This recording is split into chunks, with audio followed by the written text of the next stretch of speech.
ሁላችንም በፍቅራቸው እንቀናባቸው የነበሩት ጥንዶች ሞዴል ሄለን እና የቀድሞ የቅዱስ ጊዮርጊስ ከነማ ተጫዋች አማኑኤል መካከል ንፋስ ገብቷል የሚባል ነገር ሰምተናል። እኛም ጥንዶቹ ምን ገጠማቸው ብለን ጠይቀናል።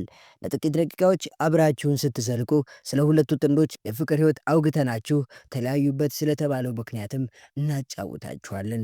እንዲሁም ደግሞ ከሰሞኑ ከኢቢኤስ ቲቪ ጋር ስለተለያየው ፕሮግራም አቅራቢ ዘወትር ደሳለኝ መዳረሻም የምንነግራችኋለን። ብቻ እናንተ ቻናሉን ሰብስክራይብ፣ ቪዲዮ ላይክ እያደረጋችሁ እስከ ቪዲዮ መጨረሻ አብራችሁን ተጓዙ። የሰርጋቸው ሰሞን በጣም አነጋጋሪ የነበሩ በወቅቱ የሁለቱም ዝና ጫፍ ላይ ደረሰ ስለነበረ ያላወቃቸው ሰው አልነበረም። በሙዚቃ ቪዲዮዎች ሞዴልነት የምትታወቀው ሄለን የህይወት ታሪኳን መለስ ብለን ስንቃኝ ብዙ አሳዛኝ ታሪኮችን አሳልፋለች። በተለያዩ የሀገራችን ከተሞች ላይ ተዘዋውራ ኖራለች። ውበቷ ሁሉንም የሚያስማማ ሙሉ ሴት ነች። አብዛኛው ሰው ከህንድ ሙዚቀኞችና ከህንድ ፊልም አክተሮች ጋር ያወዳድሯታል። መልኳ ብቻ ሳይሆን በጸባያ ጭምር ነው ባለቤት ያደረኳት ይላል አማን። በመቀሌ ሰባ እንደርታ በሊጉ በጣም የደመቀ የመስመር አጥቂ አማኑኤል ገብረ ሚካኤል በኋላም በቅዱስ ጊዮርጊስ እጅግ ስኬታማ ጊዜንም አሳልፏል። በኋላም ወደ አጼዎቹ ፋሲል ከነማ ሲያመራ ትልቅ ትኩረትም ስቦ ነበር።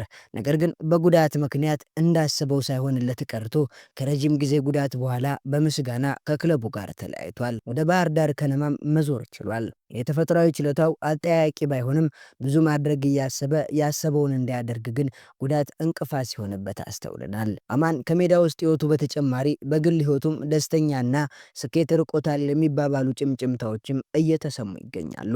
ብዙዎች የባለቤቱን የሄለን ተደጋጋሚ ፖስቶች በመመልከት ሁለቱ ጥንዶች ተለያይተዋል እየተባለም ይገኛል። በእርግጥ ነው ሄለን በተለያዩ የዓለም ክፍሎች የተዘዋወረች የተነሳቻቸውን ፎቶዎች ስትፖስት ተመልክተናል። በአውሮፓና በአሜሪካ ተዘዋውራ የምትነሳቸው ፎቶዎች ውስጥ አንዳቸውም ላይ የአማን ፎቶ አለመኖር ብዙዎችን ቅር አሰኝቷል። በፊት አብረው እያሉ አብረው የተነሷቸውን ፎቶዎችም ከኢንስታግራምም ይሁን ከሌሎች የሶሻል ሚዲያ ገጾቿ ላይ አጥፍታቸዋለች። የፎቶ ስታይሏንም ይሁን የካሜራ አንግሏን ተመልክተው አድናቂዎቿ እረ ምን ነካት እያሉም ይገኛሉ። በእርግጥ ነው ብዙ የኢትዮጵያ ሴት አርቲስቶች በእንደዚህ ያለ ነገር ይታወቃሉ። ምክንያቱም ደግሞ ፎቶ ለማስታወቂያ ስራቸው አንዱ መንገድ ነው። ሄለንም ከድሮ ጀምራ በፎቶ ራሷን የሽፎን ቤቷንም ስታስተዋውቅ እንመለከታለን። ሰሞኑን ይህን ያክል ያነጋገረችበት ጉዳይ ግልጽ ባይሆንም እየተወራ እንዳለው ከአማን ጋር የነበራቸው ፍቅር ሻክሮ ከሆነ ግን እውነትም ፍቅር የለም የሚባለውን ወይም እዩኝ እዩኝ የተባለበት ፍቅር አይዘልቅም የሚባለውን አባባል እውነት ነው ብለን እንድንቀበል ያደርገናል። በሁለቱ ጥምረት የማያወራና መንፈሳዊ ቅናት የማያጠቃው አልነበረም። በማህበራዊ ትስስር ገጽ ላይ ብዙ ነገር ተብሏል። አነስቶች ባሎቻቸውን እንደ አማን ትሁት ሁኑልን፣ ወንዶች ደግሞ ሚስቶቻቸውን እንደ ሄለን ደርባባ ሁኑልን እስከ ማለትም ደርሰን ነበር። እኛ የተወራው ነገር ውሸት ሆኖ ወደ ፍቅራቸው ተመልሰው ደምቀው እንድናያቸው እንመኛለን። የሚወራው ሁሉ ውሸት እንዲያደርግላቸው ልባዊ ምኞታችንም እንገልጻለን። እውነቱ ነው ግን እውነትም ተለያይተው ከሆነ ብዙዎች አይን የበዛበት ፍቅር አይዘልቅም የሚባለውን መላምት አምነን እንቀበላለን።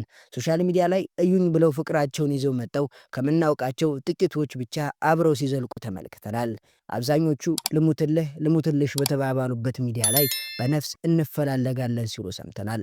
አንዳንዶችም በጋራ ሲሰሩበት የነበረውን አካውንት አጥፍተው ከተለያዩ ሰዎች ጋር ፍቅረኛ ሆኖ ሲሰሩም ተመልክተናል።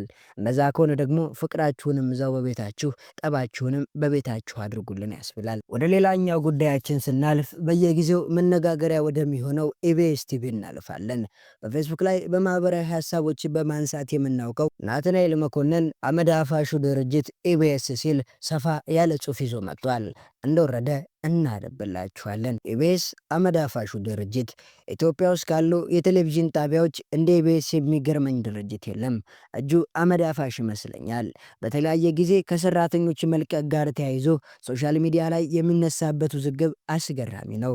የዚህ መነሻ ብዙ ነው። ዋነኛው ግን ከድርጅቱ የሚለቁ ሰራተኞች የሚፈጥሩት አላስፈላጊ ድራማ ይመስለኛል። ኢቢኤስ ኢትዮጵያ ውስጥ ለባለሙያዎች ጥሩ ክፍያና ጥቅማ ጥቅም የሚያስብ ድርጅት እንደሆነ ይታወቃል። የሰዎችን አቅም ብቻ እየተመለከተ ወደ ቴሌቪዥን ጣቢያው በማምጣት ማን መሆናቸውን እንኳን የማናውቃቸውን ሰዎች ትልቅ ሴሌብሪቲና ሚሊዮነሮች አድርጎ ይገፋቸዋል።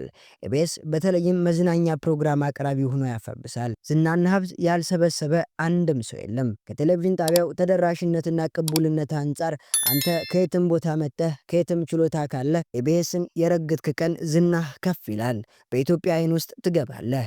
ከደሞዝና ድርጅቱ ከሚሰጥ ብዙ ጥቅማ ጥቅሞች በተጨማሪ የተለያዩ የማስታወቂያ ድሎችንም ታገኛለህ። ለትልልቅ ድርጅቶች ብራንድ አምባሳደርም የመሆን በረከት ይመጣልሃል። በአጭሩ ሚሊዮነር ትሆናለህ። ኢቢኤስ በገባህበት መንገድ አትወጣም የሚባለው ለዚህ ነው። እንደውም ነፃነት ወርቅነህ ዝነኛና ሀብታም ትሆናላችሁ ያለው ለኢቢኤስ መዝናኛ ክፍል አቅራቢዎች ሳይሆን አይቀርም። እዚህ ጋር ነው ችግሩ። በግሌ እንደታዘብኩት የጣቢያው ሰራተኞች በተለይ ደግሞ የመዝናኛ ክፍል አቅራቢዎች የተወሰነ ጊዜ ሰርተው ታውቀው ስማቸው ከፍ ሲል ቴሌቪዥን ጣቢያው በእነሱ ጫንቃ ላይ እንደወደቀ ማሰብ ይጀምራሉ። አምኖና አቅማቸውን በነፃነት እንዲያወጡ እድል ሰጥቶ እዚህ ካደረሳቸው ድርጅት ጋር ተከባብረው መቀጠል ሲችሉ ወደ ውጭ ማማተር ይጀምራሉ። ሰራተኛ መሆናቸውን ዘንግተው ከድርጅቱ አመራሮች ጋር ጫማ ይለካካሉ። ጥቅማቸውን በገንዘብ ብቻ ስለሚያስቡ ከትልቅ የቴሌቪዥን ጣቢያ አቅራቢነት ተራ ዩቲዩበር መሆን ይናፍቃቸዋል። ያም ባልከፋ ድርጅቱን አመስግነው መልቀቅ ሲገባቸው የተለያዩ ድራማዎችን ሰርተው በመጫወት አቧራ ማስነሳት ይፈልጋሉ። አንዳንዶችማ ማህተባት ሰሪ ተባል ሁላ ብለው አልቅሰውም ነበር። ስናያቸው ከኢቢኤስ ከወጡ በኋላ ማህተብ አያስሩም። ይሄ ቲፒካል የሀበሻ ባህሪ ነው። የበላህበትን መሶብ ደፍተ ስትወጣ ጉዞህም አይሳካም።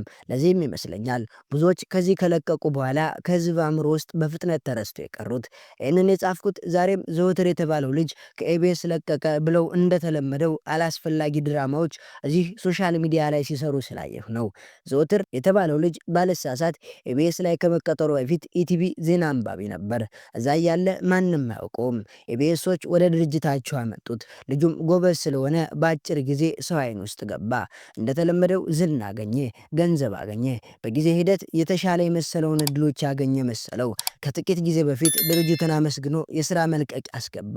ድርጅቱ አወያይቶና አግባብቶ የስራ ጫናውን ቀንሶለት እንዲቀጥል አግባባው። ስራውን ቀጠለ። በድጋሚ አሁንም የስራ መልቀቂያ አስገባ። ድርጅቱ በክብር አሰናበተው።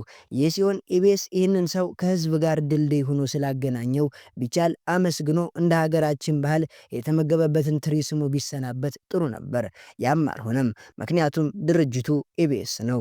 አመድ አፋሹ ድርጅት ሰዎችን በዜሮ ዓመት የስራ ልምድ አምጥቶ አስተምሮ ኮትኩቶ በማሳደግ ታላቅ የሚያደርግ ሚሊዮነርነትን የሚያጎናጽፍ ግን የማይመሰገን ትልቅ ተቋም፣ ለሰራተኞች ብዙ ድሎችን ያመቻቸ፣ የማስታወቂያ ድሎችን፣ የውጭ ሀገር ጉብኝቶችን ሳይቀር የሚያደላድል ድንቅ ተቋም ግን የማይመሰገን አመድ አፋሽ ድርጅት ሲል በፌስቡክ ገጹ ላይ ሰፋ አድርጎ ይዞት ወጥቷል።